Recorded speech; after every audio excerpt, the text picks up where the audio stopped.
Welcome to our second webinar in our series, Exploring Careers in Poverty Alleviation, featuring Deidra Fair James. Deidra is a director at MCC, the Millennium Challenge Corporation, an engineer by training and a graduate degree in business. Deidra has spent over 20 years working in international development, including in the field in Ghana, Malawi, and Lesotho. She's speaking with us today about her unique career trajectory, working at the intersection of poverty alleviation and development. And Deidra also has been a great friend.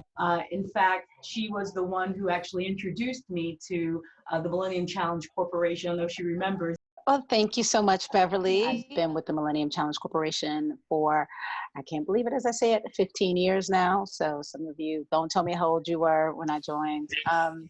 But you know, quite some time. And because of that, I've had a chance to see the organization really kind of grow from it's almost its beginnings. I started the week we were celebrating our 1-year anniversary. And we hadn't finalized any programs at that time. So that's been, so it's been a real learning experience. And so I'll talk a little bit about that.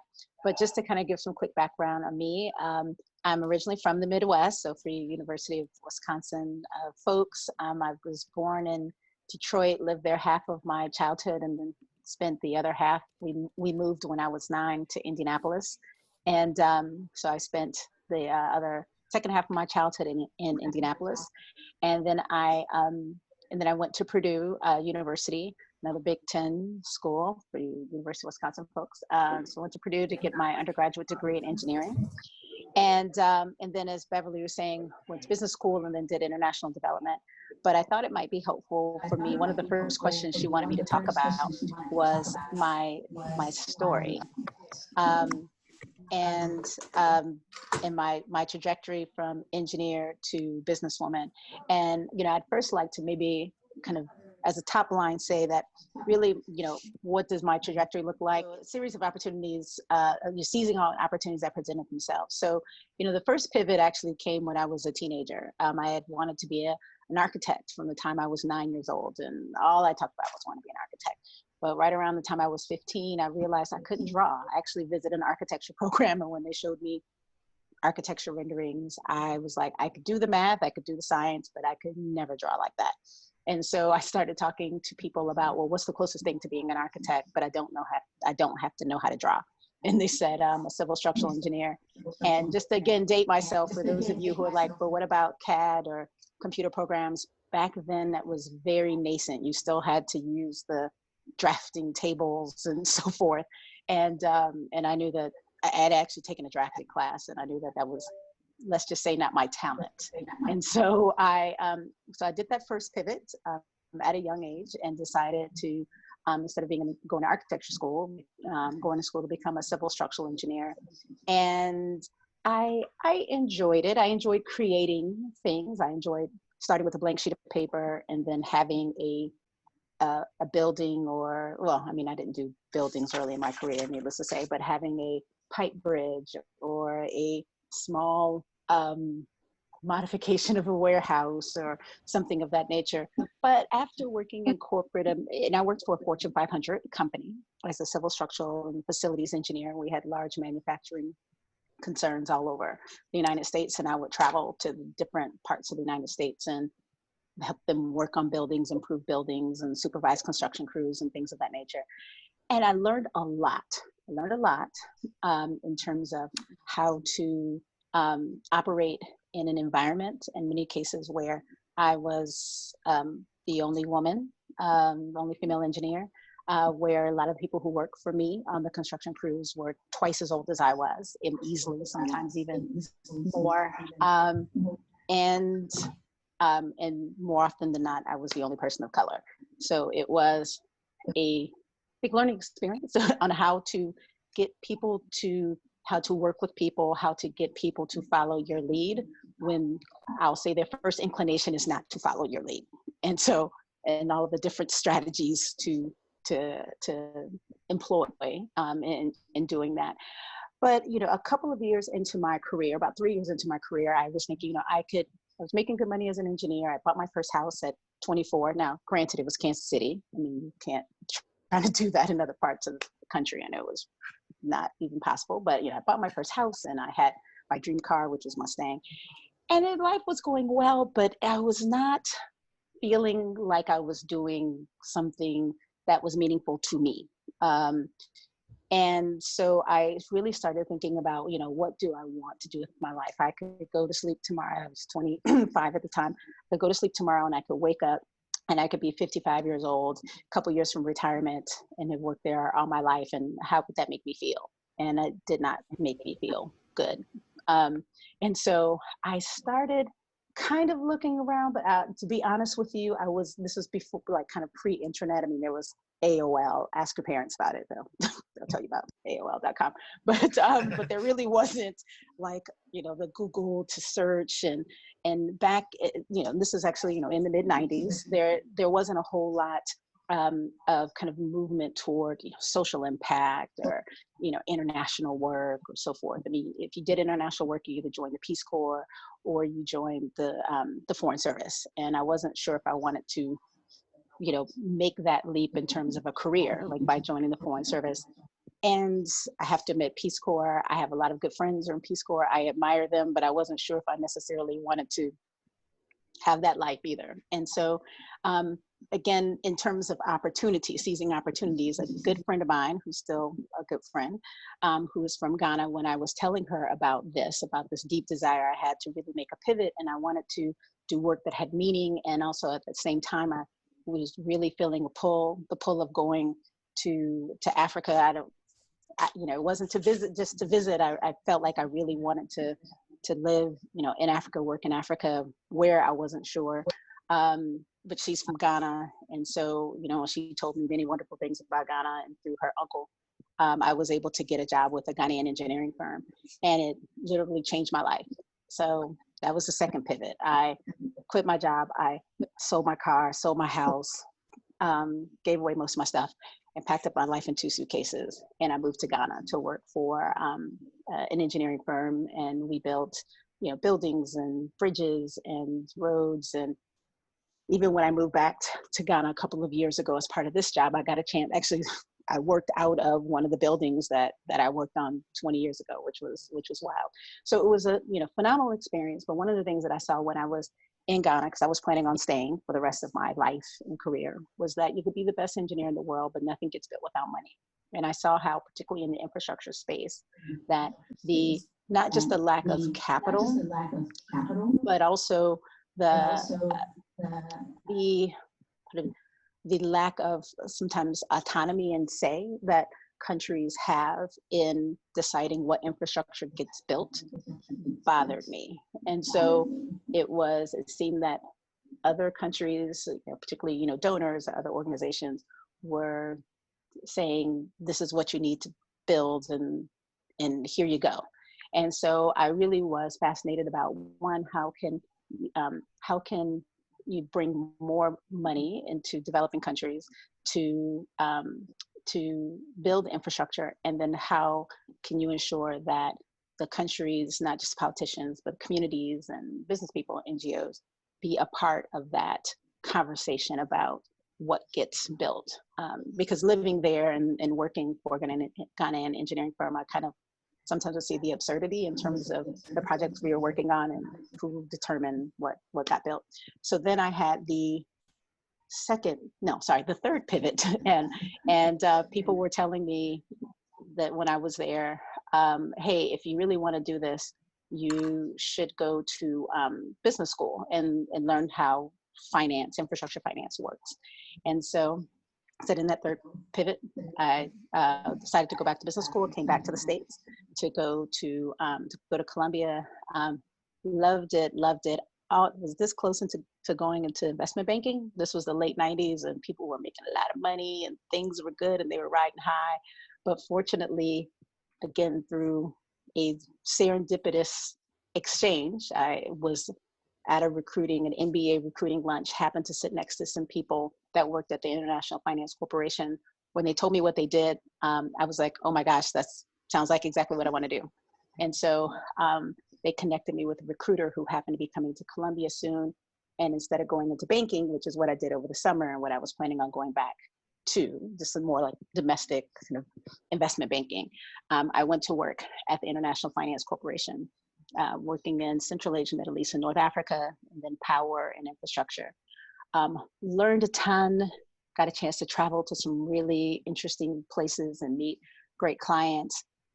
But after about 3.5 to 4 years, I started again feeling like I was not really working on the things that I had said I was going to work on as part of why I left Kansas City and moved to Ghana, and why I left Ghana and went to business school. That I really wanted to work primarily with poverty reduction and particularly infrastructure finance. So in IFC, I got a chance to do some of those things, but because of IFC's model, I was working mainly with, well, I was working only with companies, and usually fairly big companies that were doing power projects or ports or other types of infrastructure in developing countries. But I really wanted to not just work with big private sector companies, but work with countries themselves. So then I made the fourth pivot, and I came to and MCC was just starting as an agency. We hadn't been around for a year, but not even a year. And I interviewed for the Lesotho country director job. And the funny thing is, I had heard of Lesotho because I had a friend of mine whose brother had been a Peace Corps. But I remember before my interview, going to Google again and looking on a map to make sure I wasn't confusing Lesotho with Swaziland. That shows you. Thank God for Google, I guess, that I was like, before I take this job, just in case they say, before I go to interview for this job, just in case they say, pick this country out on the map that you're interviewing for, I won't embarrass myself. So I went, so I had the interview, needless to say, I got the job, and I came over to MCC to work as country director for Lesotho. And then after we signed that program, which was a $362 million program focused on health, water, and private sector and land. Loved it. It was an amazing experience because we got a chance to work on issues related to gender, land rights, water, health. We worked with local communities, with NGOs, with civil servants, with politicians. And so it felt like I was, if this corny as this sounds, doing something for people to like substantially improve people's lives. So I loved it. I got hooked. I decided not to move to Lesotho to implement the program, but I went on and worked in Malawi. And then after that, worked in Ghana, developing their program. And then I did, for MCC, move to Ghana to become the resident country director and to implement the program. I worked there for a couple years.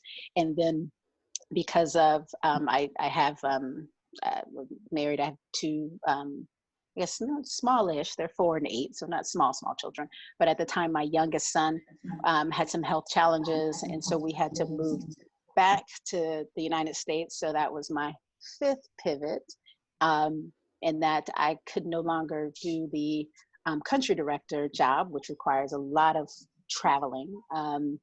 I went to Lesotho 17 times, Malawi 13 times, Ghana 13 times. So I needed to have I knew I needed to have a job where I would still travel maybe every couple of months overseas, but just not at that same pace. So with that 5th pivot, I was able to get a role in our finance, investment, and trade. And it's been great because I've had to really I've had to learn I wouldn't say new, but kind of newish, skill. I haven't really worked on the heavy finance side since I was at IFC 15 years ago. And I'm dealing with different types of clients and different types of products, but it's been great. I love it. So, even this many years into my career, learning something new has been a challenge, but I think it's been, really mind expanding for me. So now in terms of my 6th pivot, we'll see what happens. So, so that's my overall story.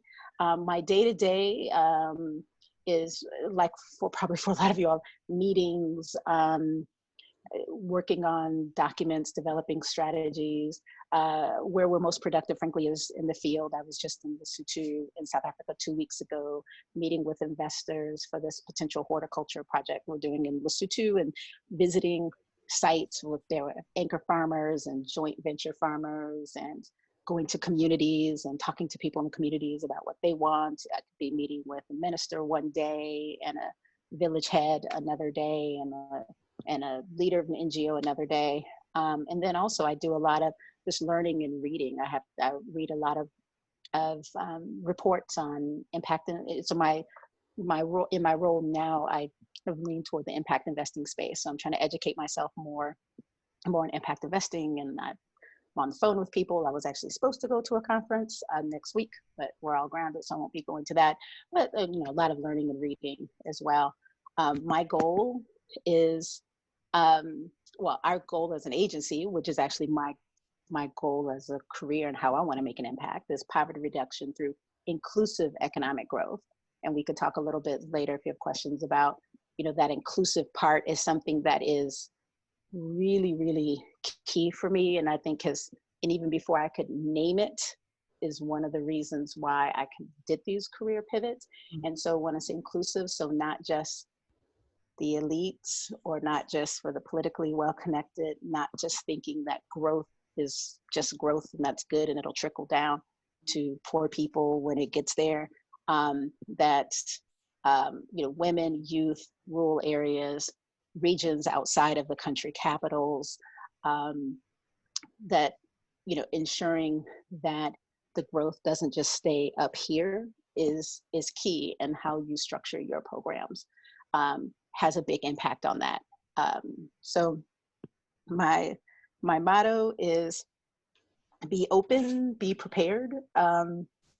Don't be afraid of the unknown.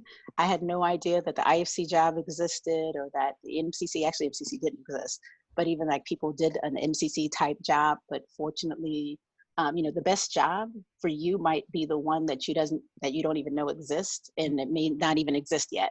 But just being open and being prepared is important. So the holistic part. So as I mentioned before, I'm married, I have 2 kids. Fortunately, I married a man who also traveled internationally, had worked he was more on the private sector side, but he, understands and gets development, and more importantly, believes in it. So there's 6 times a year that I'm away, usually for a week or 2 at a time, and he's got to deal with 2 boys running around and tearing up the house. So, fortunately, being married to someone that understands that and is willing to take that on is important. And then, and I had to be ready to adjust. Fortunately, I had spent 12 years developing compacts and being in that country team lead role, and, leading teams and sitting in front of ministers and prime ministers and presidents and secretaries of state, and, and all that was fun. But then after I had kids, I knew that I had to pivot into something that is more amenable to how I want to live my life, and that is to be present as much as possible. I know there's still some sacrifices. Some people will be like, "How could you be away from your kids for 2 weeks?" And I'll be like, "I get to sleep," but having that balance is important. So I've been doing most of the talking. I think I clocked myself at 17 minutes. So hopefully that wasn't too long, Beverly.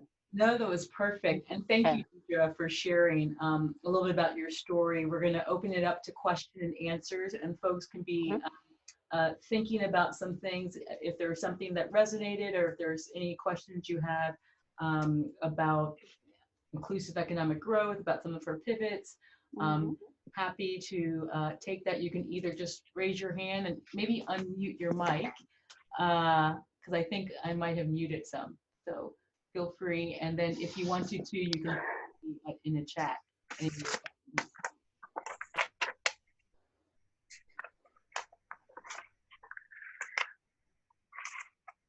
So I answered everybody's questions just in my 15 minutes.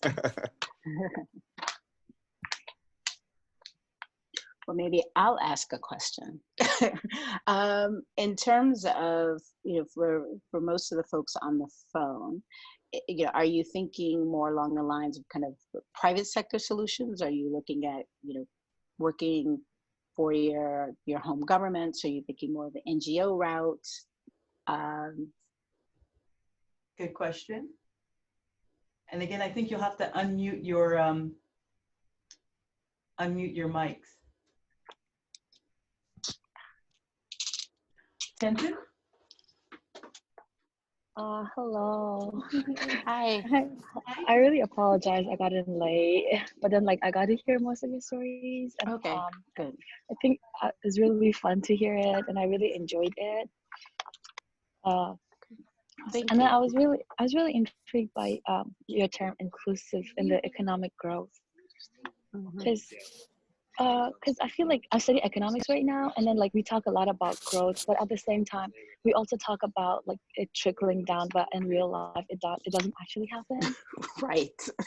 Yeah. Yes. So that was definitely very interesting. And then so about your question, I think I'm still confused along those lines. I'm like, where do I belong? Will I be more beneficial here or there? So it's still a bit of a gray spot right now. Maybe I can find somewhere where I can be in both in the middle. Yeah. Or just, try, fortunately being young, but I would even say that for somebody at my stage in their career, try different things. And, if when I graduate, with my job coming out of college, I knew that wasn't my perfect job. I was like, I make fiberglass for a living. Let's be honest. It's just not going to fill my soul. But it was very utilitarian in terms of the skills that I learned in the job. But when I went to work when I went to work at my engineering job in Ghana, I was like, oh, this is nirvana. This is great. And then I decided to go to business school. When I first started IFC, I would say for the first 3 years, I was like, I could spend my whole career here. There's so many things that IFC does. I could, go in the field. I could do different sectors. I could do advisory. I will spend my whole career here, and it is going to be beautiful. And then after about year 3 or 4, I was like, this is not nirvana. I must leave.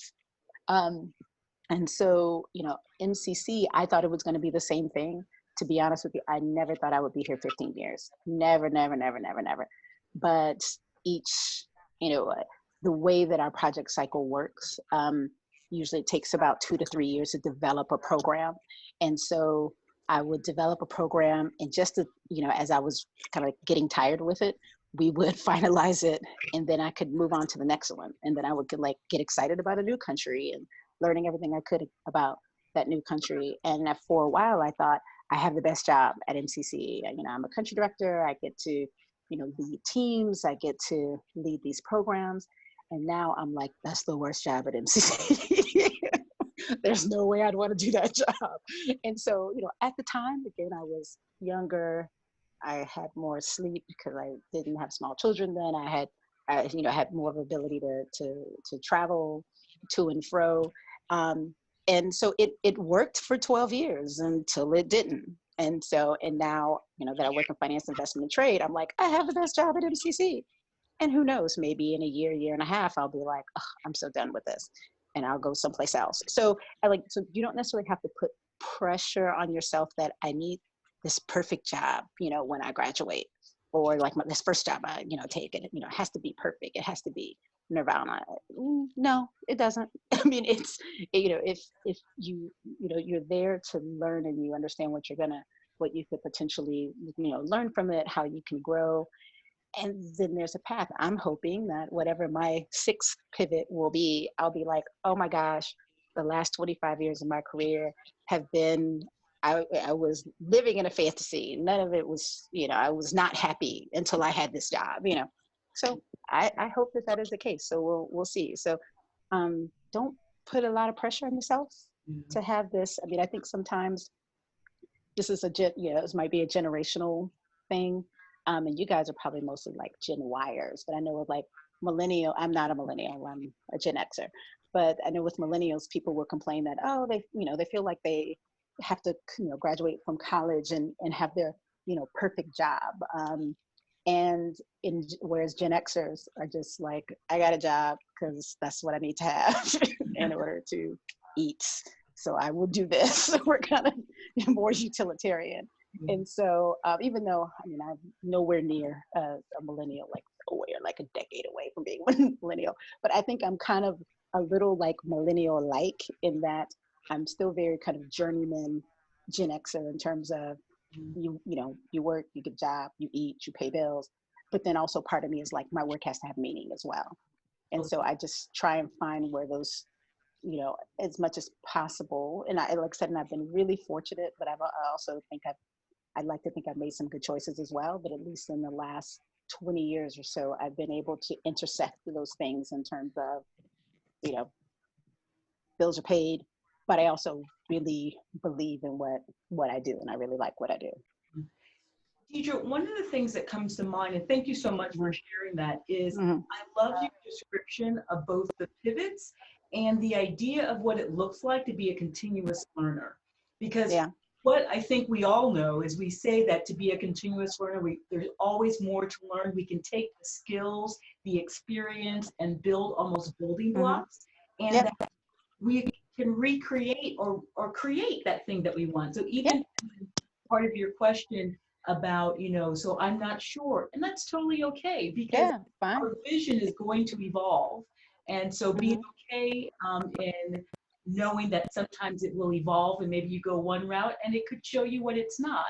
And then you can go another route, it shows you, okay, yes, that's what I want to do, and to do a little bit more. So I think this idea of having agency career. And also said it being also willing to continue to learn and change your mind. So this piece about the part I was talking about that you know, that's really, you know, in my heart now, this inclusive growth piece. And I don't know if I mentioned it, but like last week I was in this knockdown drag out fight with our economist. Actually, one brought me a nice peace offering of chocolate from Ghana, like my favorite chocolate maker in Ghana, because we this knockdown drag out fight about a project we're working on in Ethiopia, where it was, you know, well, the growth is going to be led by these big firms, and that's where we should focus.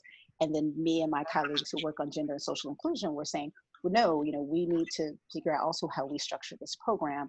So women-owned businesses, and you know, youth-owned businesses as well, but we know that women-owned businesses have been systematically underfunded, undercapitalized by, you know, and for a reason. I don't necessarily think that people were being mean, but we knew that there were some structural barriers to women being able to participate in the economy. And, you know, where some of our colleagues were saying, oh, but if we just make, you know, trade and exporting work for everybody, it'll be fine. And eventually, and I like lost it when it was literally at a meeting when somebody said eventually. I'm like, that is not who we are as an organization. We don't do eventually. Right. Like, the reason why certain economies are structured, I mean, you know, get the results that they have is because they've been structured that way. Right. So you have to structure your projects to be, you know, with that inclusivity in mind, because if you don't and you just think all growth is good, then that growth will occur to a small set of people.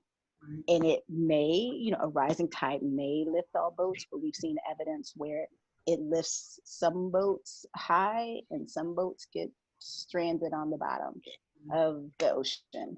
So, so that's evolved, because if, you know, 10 years ago, or even really like 6 or 7 years ago, I might have said, well, you know, sure, we'll do this program, we'll focus on growth. Okay, we'll have this like small inclusive program over here, and then, you know, we'll check the box and we'll move on. And I'm frankly, I'm ashamed to say it. But, you know, fortunately I had people, you know, on my team who pushed me, and I would be like, okay, fine, you know, we'll do it. But now, like, having been in the field and having seen what happens, that structuring that in the beginning, not as a sideline, but actually as in the DNA of your program is important. Yes. Well, again, thank you so much for taking the time to participate in the call. You have a bright future ahead of you.